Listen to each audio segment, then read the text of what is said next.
देखिए, एक बात तो तय है कि ऑपरेशन सिंदूर पार्ट 1 में हुए बुरे हश्र के बाद से पाकिस्तान की हालत पतली है। एक्सपर्ट मानते हैं कि पाकिस्तान समझ गया है कि पारंपरिक लड़ाई में भारत के सामने टिक नहीं सकता, इसलिए वो किसी न किसी तरह अमेरिका को हर हाल में पाकिस्तान में एक्टिव करना चाहता है। यही मंत्र वो बांग्लादेश में कट्टरपंथियों के रहमो करम पर चल रहे मोहम्मद यूनुस के कानों में भी फूंक रहा है कि भैया जमाती जहरीलों की सरकार बचाए रखनी है तो बड़ी कीमत चुकानी तो पड़ेगी। तो क्या मोहम्मद यूनुस ने बांग्लादेश में कट्टरपंथी जमातों की जमीन बचाने के लिए राष्ट्र की संपत्ति को अमेरिका के हवाले करने का फैसला कर लिया है? क्योंकि पिछले महीने बांग्लादेश सरकार के मुख्य सलाहकार मोहम्मद यूनुस ने ट्रंप से मुलाकात भी की थी। कहा जा रहा है कि इस मुलाकात में सेंट मार्टिन आइलैंड को 99 साल के लिए ट्रंप को लीज पर देने की बातचीत हुई। सूत्र बताते हैं कि सेंट मार्टिन द्वीप पर रिजॉर्ट बनाने की योजना को अंतिम रूप दिया भी जा चुका है।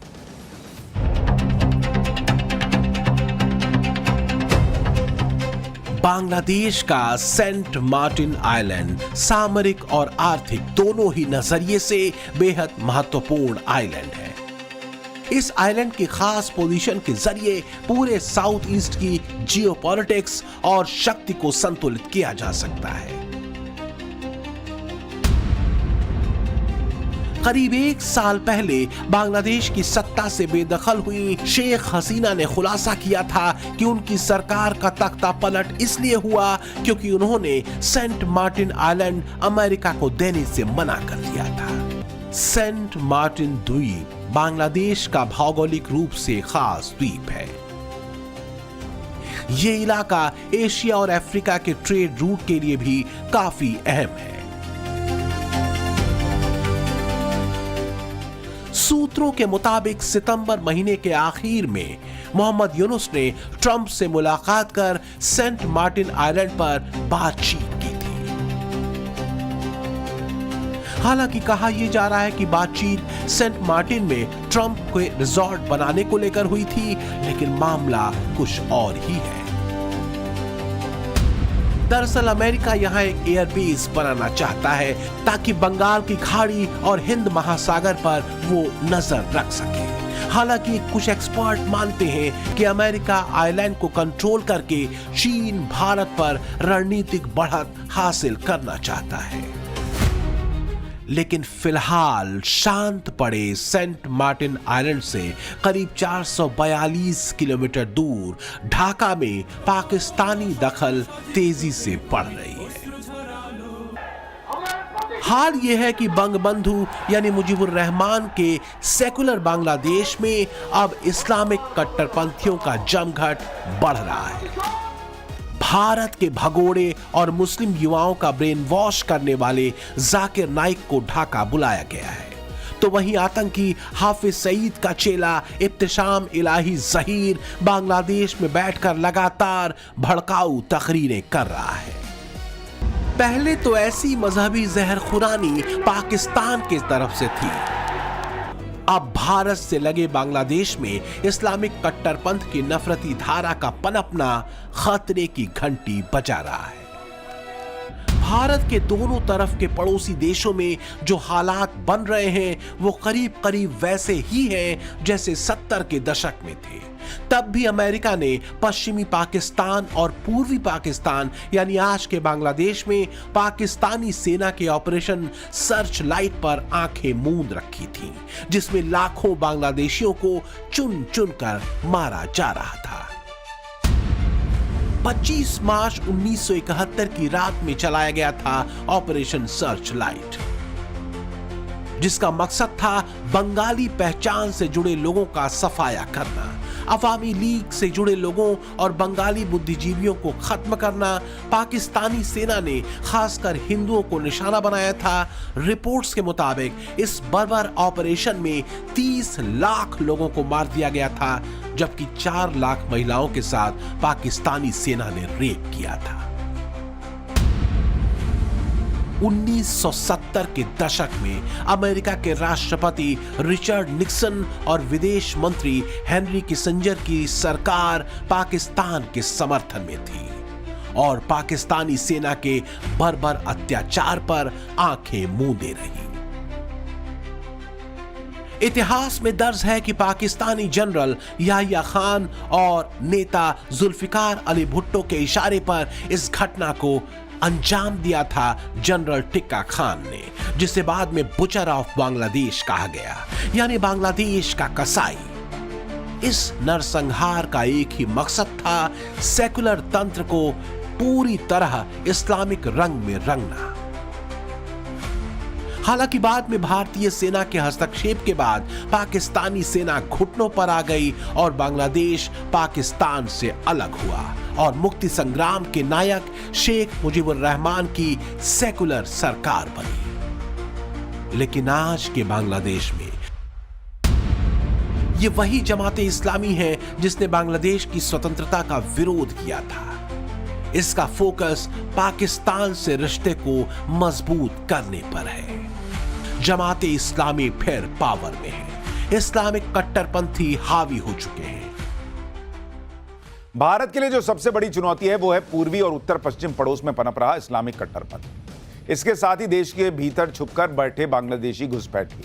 पश्चिम बंगाल से लेकर असम तक में जिस तरह से डेमोग्राफिक चेंजेस हो रहे हैं वो अलार्मिंग है, क्योंकि आरोप यह लगता है कि गुपचुप तरीके से घुसपैठिए वोट बैंक का हिस्सा बनकर राज्यों की चुनावी प्रक्रिया तक को प्रभावित करने की कोशिश करते हैं। बात जब एनआरसी की होती है तो वोट बैंक की सियासत करने वाली पार्टियां छाती पीटने लगती हैं कि एक खास वोट बैंक को टारगेट किया जा रहा है।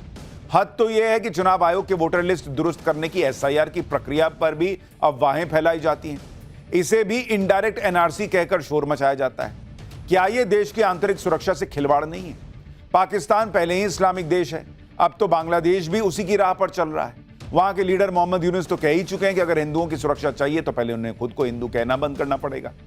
देश के भीतर भी अगर बांग्लादेशी या रोहिंग्या घुसपैठियों को लेकर विपक्षी आंख मूंदेंगे तो खतरा किसके ऊपर होगा? देश के भीतर बीते कुछ सालों में इस्लामिक आतंकवादी ग्रुप से जुड़े कई लोग पकड़े जा चुके हैं। ये पाकिस्तानी आकाओं के संपर्क में थे। सोशल मीडिया पर मुस्लिम युवाओं को रेडिकलाइज करने से लेकर आतंकी घटनाओं को अंजाम देने की सुपारी तक इन्होंने ले रखी थी। इसलिए सावधान रहना बहुत जरूरी है बॉस। इस्लामिक कट्टरपंथी चाहे किसी भी देश में हो, वो इस्लामिक उम्मा यानी इस्लामिक वर्ल्ड को ही अहमियत देते रहे हैं। यही वजह है कि जब बांग्लादेश में पिछले साल तख्ता पलट हुआ तब बड़े पैमाने पर हिंदुओं को निशाना बनाया गया था। लेकिन बांग्लादेश के अंतरिम सरकार के मुखिया मोहम्मद यूनुस हिंदुओं पर इस्लामिक कट्टरपंथियों की हिंसा से इनकार करते रहे, हिंदुओं की सुरक्षा के मुद्दे पर बेशर्म बयान देते रहे। सवाल यह है कि जब हिंदुओं पर जुल्म ही उनके धर्म को देखकर किया जा रहा हो तो फिर हिंदू इसका जिक्र क्यों न करें? भारत के खिलाफ कट्टरपंथी गठजोड़ सिर्फ पाकिस्तान और बांग्लादेश तक नहीं है। खलीफा बनने को बेचैन तुर्की के राष्ट्रपति एर्दोआन भी इस्लामिक कट्टरपंथियों और आतंकवादियों के असर वाले इन दोनों देशों की मदद कर रहे हैं। तुर्की की मदद से दो बड़े डिफेंस कॉम्प्लेक्स बांग्लादेश में बन रहे हैं। तुर्की Siper long range air defence system Bangladesh को दे रहा है। इसके अलावा तुर्की ने कॉम्बैट ड्रोन के को प्रोडक्शन अधिकार भी बांग्लादेश को दिए हैं। बायतकार TB2 drone, TRG-300 missile system उसके पास पहले से ही मौजूद है। तुर्की से कोबरा बख्तरबंद वाहन और बोरन हॉबिट्जर भी बांग्लादेश को मिला है।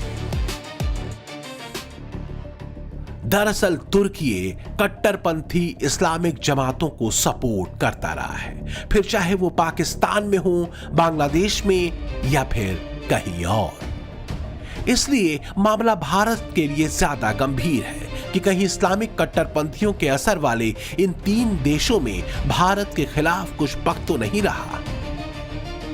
क्या ये अनायास है कि भारत के भगोड़े और कई आतंकियों के आइडियल रहे जाकिर नाइक का स्वागत बांग्लादेश में लाल कालीन बिछाकर किया जा रहा है?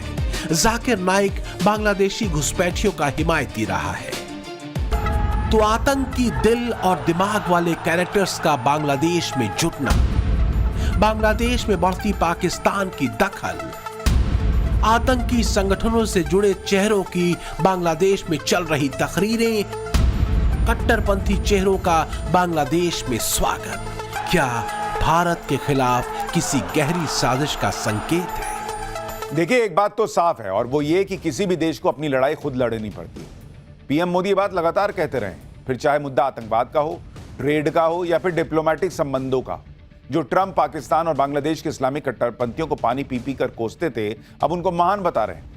इसलिए क्योंकि इन देशों ने अपने मजहबी कट्टरपंथ को राष्ट्र के स्वाभिमान से ऊपर रखा। पीएम मोदी ने ऐसा नहीं किया, उनके लिए राष्ट्र सर्वोपरि रहा। ट्रंप इसी बात से चिढ़े हुए हैं। वरना आप समझिए जरा कि जिस चीन और भारत पर रूस से तेल खरीदकर उसे फायदा पहुंचाने के आरोप लगा रहे थे ट्रंप, दोनों पर टैरिफ ला रहे थे ट्रंप, अब बुसान में जिनपिंग के साथ हुई मुलाकात के बाद ट्रंप ने चीन के ऊपर लगाए गए टैरिफ को कम कर दिया। सवाल यह कि भारत के साथ क्या होगा? नवंबर तो आ ही गया। भारत यूएस ट्रेड डील क्या फाइनल होगी?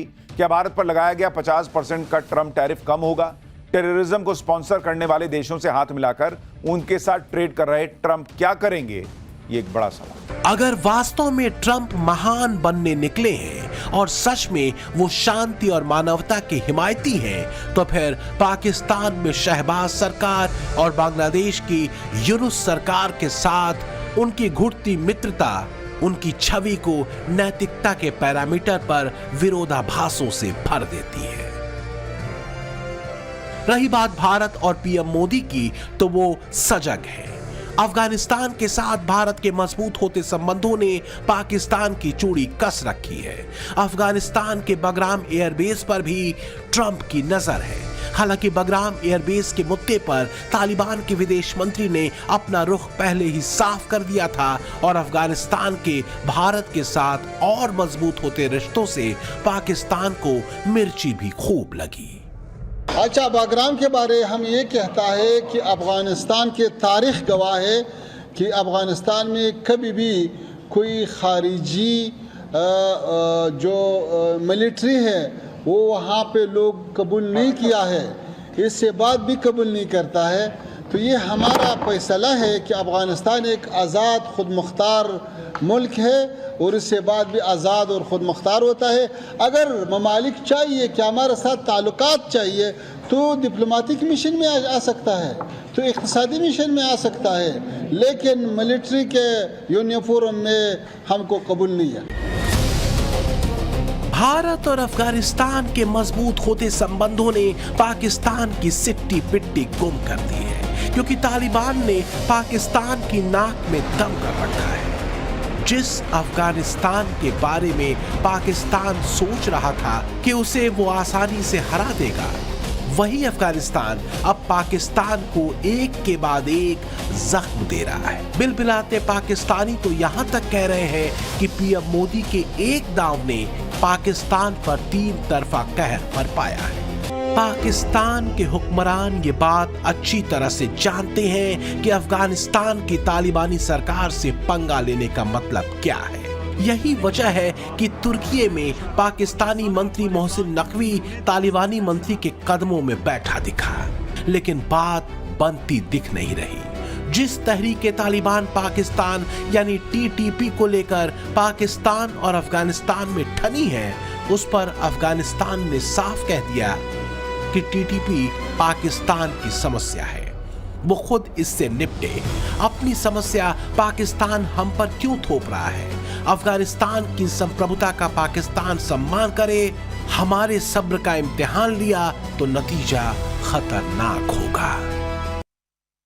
पाकिस्तान के मंत्री तुर्की में तालिबान के नेताओं को मनाने में जुटे हुए हैं। पाकिस्तान का ट्रॉफी चोर मंत्री मोहसिन नकवी किस तरह से तालिबान के मंत्री को मना रहा था, ये पूरी दुनिया ने देखा।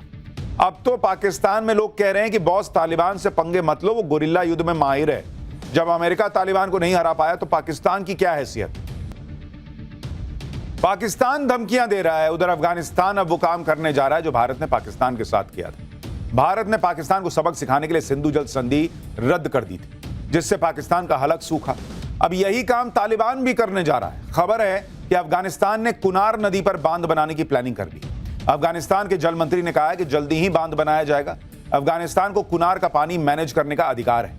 कुनार नदी पाकिस्तान के त्रिचाल इलाके से निकलती है। अफगानिस्तान में कुनार नदी 482 किलोमीटर तक फैली। अफगानिस्तान से निकलकर फिर से पाकिस्तान में जाती है। पाकिस्तान में जहां नदी दोबारा एंट्री करती है वही बांध बनाने का प्लान है। यानी भारत ने साफ कहा था कि पानी और खून साथ साथ नहीं बह सकते। अब यही काम अफगानिस्तान कर रहा है।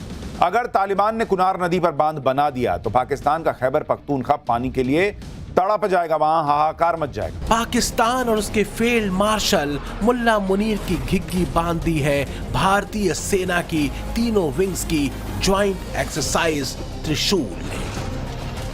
त्रिशूल भारत की सेना, नौसेना और वायुसेना का संयुक्त अभ्यास है। ये एक्सरसाइज पश्चिमी सीमा पर हो रही है जो पाकिस्तान के साथ लगती है। पाकिस्तान ने इसकी वजह से हवाई क्षेत्र बंद कर दिया है और समुद्री चेतावनी जारी की है। ये एक्सरसाइज 30 अक्टूबर से शुरू हुई और 10 नवंबर तक चलेगी। आज पाकिस्तान और आतंक के आकाओं को भी पता चला है कि भारत की असली ताकत क्या है। ऑपरेशन सिंदूर में पूरी दुनिया ने देखा है, आज अगर कोई भारत पर आंख उठाता है तो भारत घर में घुसकर मारता है। डिफेंस से लेकर डिप्लोमेसी तक मोदी नीति भारत के खिलाफ किसी भी साजिश को धज्जी धज्जी कर उड़ा देने की ताकत रखती है।